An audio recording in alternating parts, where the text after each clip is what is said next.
Salam. It's really important that we teach the signs of puberty to our children. I have a lot of students, and when I ask them if they have reached puberty, they have no idea. They don't even understand what I'm asking them. So I have to explain to them all the signs so we can determine whether or not they have reached puberty. The parents nowadays, they feel ashamed to teach these because they were never taught about it when they were children. But I think that in Islam, we shouldn't be shy to teach that topic to children. So let's start.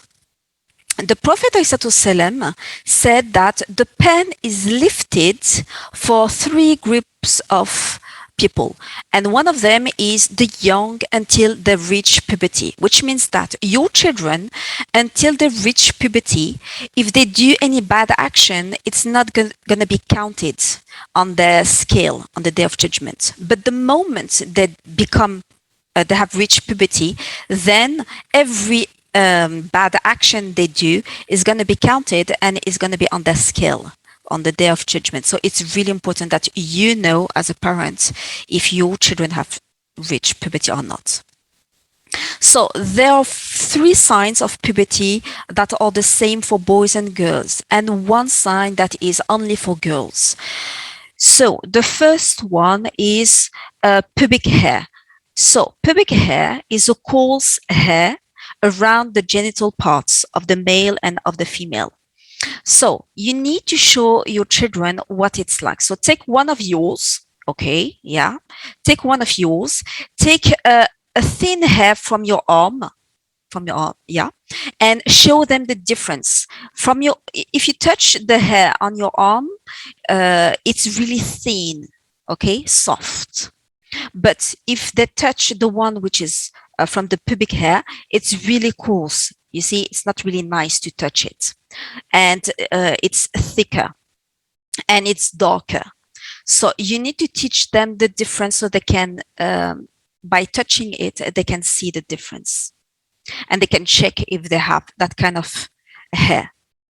The second sign is the mani. So this is the reason why most of the parents feel a bit ashamed to teach their children, because it's difficult to teach about sexuality to your children, but you have to.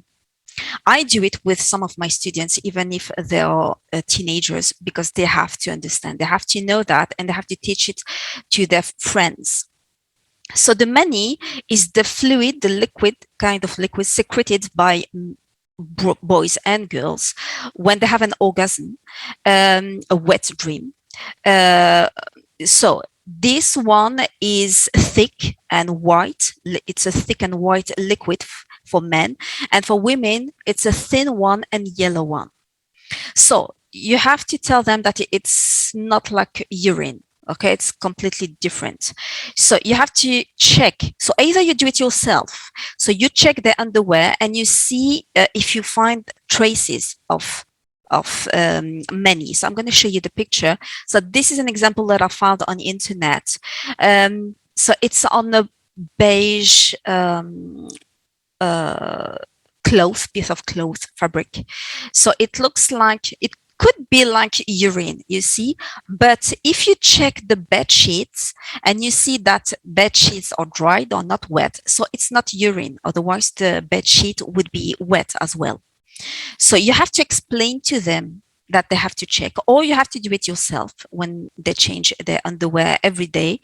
If you see any trace, whatever, you check the bed sheet, you see if there is any urine or whatever, and if there's not, so you can assume that it's many. There's also a smell, a specific smell, and I give you the source, the reference.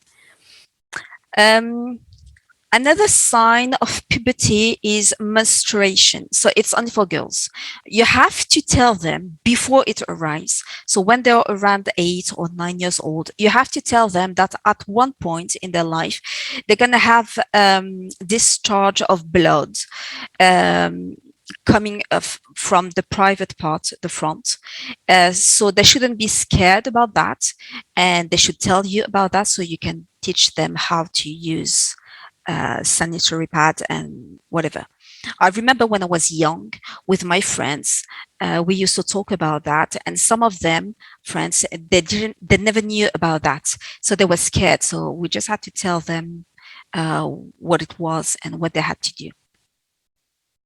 Um, if you don't see any of these signs before your child reach 15 years old, then when they reach 15 years old, you can say that now they have reached puberty. This is the limit, the deadline, kind of deadline. But 15 years old is 15 in the lunar calendar, but in our calendar that we use nowadays in European countries, it's of the equivalence of 14 years old and 7 months. So when your child reaches 14 years and 7 months, then you can decide that he or she has reached puberty, and then everything becomes compulsory to them. Which, with what I mean is that they have to do their 5 daily prayers. It's compulsory from now on. They can't miss any of them. They have to do the fast during the month of Ramadan. They have to perform the Hajj. They have to do the ghusl. The ghusl, you have to teach them how to do the ghusl at the end of the menstruation or when they have a discharge of mani accompanied with desire. For women, they have to wear the hijab and they have to wear loose fitting clothes. And they can't be around non-mahram men. And they can't kiss them, touch them, whatever. So this is really important that you teach that to your children so that they can teach that to their friends, because not every parent is aware of that. So it would be important, it would be nice if your children could teach to the others. And if you feel embarrassed, ashamed to do it, so ask your teacher, your Quran teacher, like I am a Quran teacher, to teach them, or ask anyone else who could do that. And you can also check their underwear every on a daily basis. Yeah, so I think this video helped you. If you have any question, you can comment below this video, and I will see you soon for another video, inshallah. Assalamu alaikum wa rahmatullahi ta'ala wa barakatuh.